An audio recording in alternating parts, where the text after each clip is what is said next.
Hello everyone, welcome back to my YouTube channel. I hope you are all having a wonderful day. You have had a good start to the week, and so I guess the international break is almost over, and now it's time to go back to FPL thoughts and some thinking and tinkering of our teams. So today I'm going to go through wildcard draft and give you some tips here and there on how you can go along with your wildcard. This video will also help you to think of some transfers. But if you want the standalone video, you can check out my previous video where I did transfer tips. But this video will still cater for the same thing while trying to help those people who are struggling with wildcards. So let's get into it. But before we start, I'd like to thank all of you for your continued support on the channel. And if you're new around here, make sure you subscribe. And if you enjoy the content, also make sure you leave a like on the video. So first of all, we're going to start off with the defenders. Here we have Pope from Burnley. The main reason that Pope is in there is because, as you know, Burnley have a double game week in game week 31 and also have a double game week in game week 33. The game week 31 fixtures are not so easy because they play Man City. And if you've watched EPL for the past few seasons, you know Man City usually destroy Burnley every single time. And I'm sure this time will not be an exception. So you can have Pope in there, but make sure you also have someone like Schmeichel in case you want to start him over Pope, because Burnley, it's like they have a single fixture. And then Schmeichel, as I mentioned, in there, just because Leicester have, I think, two fixtures to rearrange in the short time of space we have. So I think he's also a decent option to have in there just because of those fixtures that need rearranging. And then to the defenders now, we have Ben White from Arsenal, who has been playing very well. He's one of the cheapest defenders at Arsenal. He's been getting the bonus points as well. So I think he's a very decent option to have in there, and can also be benched in case of anything because he's so cheap. And then we have Cancelo from Man City. As I mentioned in my previous video, I think Cancelo is now a differential pick because not many people own him after the wildcard in around game week 27. So I think Cancelo is now a good pickup, and Man City have also relatively easy fixtures. And then we have Reece James, who is due to come back from injury very soon. And with Chelsea having the easy fixtures they have, I think Reece James is also a very decent pickup. And then we have Robertson there, who I think when people will buy him to replace Trent, who is not there. And I was looking at the comparison between Trent and Robertson. It's not much of a big difference, because when Robertson gets a clean sheet, so will Trent get a clean sheet. So it only comes down to the attacking returns. And I think the attacking returns are not so big, because I think it's only like 2 or 3 returns that Trent has over Robertson.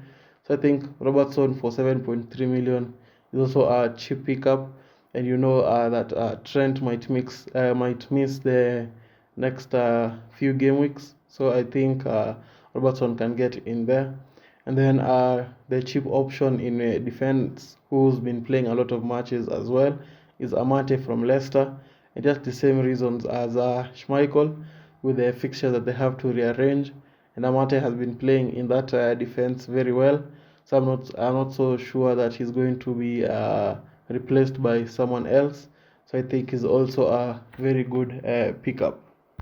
And then now we can go to the midfielders, where we have Havertz from Chelsea, who is playing out of position. He's playing as a striker for Chelsea at the moment, with Lukaku on the bench. So I think Havertz is also a decent pickup.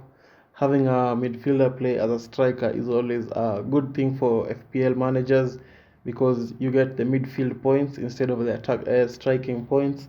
So I think Havertz is a good pickup. And then you have Gordon in there. The main reason is in the team because they have a double game week in game week 31, and he's 4.5 million. So you'll just bench him if you don't need him in the team. And I think 4.5 million helps you to use your funds in other places very well. Then we have Salah, who's 13.3 million, playing against Watford. And as you know, Salah is always dominating Watford. At the time, he scored 4 goals in that match. So I'm expecting big returns from him again. I think Salah is just good to have in the team. You can captain him throughout the whole of the season, and you're sure he'll give you a lot of points. Then we have Harvey Barnes, also him is in the team, the same as Schmeichel and Amate, with those fixtures to be rearranged. And Barnes is the one who looks nailed on in that Leicester team, so I think he's also a very decent option. You can also think of someone like Maddison, but with the Europa League coming up, I think Maddison is likely to miss out on a lot of Premier League matches, and I think Barnes, who looks the fittest out of all of them, is likely to play more matches. And then we have Saka, who has been performing out of his skin this season. He's been very, very good, and I think he's also a very good option to have in there. He's always on the attack, providing assists. I think he's on corners or something, and I think he's a very good option to have in there as well. And then now you can go to the attackers, where I've gone for Cucho Hernandez from Watford, who's been playing very well, been playing a lot of matches, been scoring a lot of points of late. He's only 5 million, so there's no risk in him. If you don't want him, you can just put him in the bench. But it's good to have a bench option who can play, and I think Cucho Hernandez fits that, and I think he's a very good option. Then you have Vegost in there. Just in there because, like I've mentioned about Pope, the same thing. They have double fixtures, game week 31 and game week 33. And we all know Vegas is going to play a lot of matches.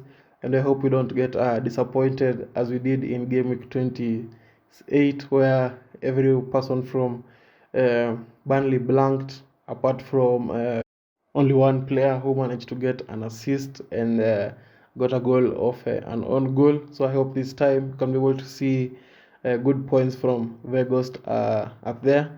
A goal or an assist will be much appreciated from him. And then we have Harry Kane, who has picked up form recently. He's been good. He's been amazing, giving out assists, scoring goals. He's everywhere for Spurs at the moment, and I think he's a very decent option to have, a very good pickup if you don't own him. I think he's amazing and has been very, very good. You could also captain him instead of Salah if you need to, for a differential captain in there. And I think that's a very good wildcard team, a very good overall team, which comes up at 1.2 million. And I think many people will be able to afford this team, because 1.2 million is not a lot. I know there are people who have a larger squad value than 102 million, and I think this is a very good team to have for a wild card. Ticketers for also game week 33, which is also double gaming, so you don't have to use your free hit if you don't want to use it. And I think that's a very good team. And then before we finish the video, here I have some considerations for your wildcards. If you're thinking of using your wildcard, some of the players who could not make the starting 15 there. So maybe you could use this to, like, if you don't have enough squad value, you could use these guys to try and ease your squad value. So we have Son, 10.9 million. As I mentioned, Spurs have easy fixtures, and the Son and Kane partnership up front is proving to be very good. Son is also scoring goals, giving assists, so I think it's a decent option to have in there as well. Then we also have Zaha. Crystal Palace have very easy fixtures after game week 32, and I think even against Leicester, it's not a hard fixture, because Crystal Palace have been playing very good, and Vieira. So I think Zaha is also a good pickup option, 6.8 million. it's not so bad, especially if you don't like Rafinha. You could go for Zaha there. And then finally we have Lacazette. He's not been scoring a lot of goals, but he's always there for Arsenal. He's always in the attack, provides assists.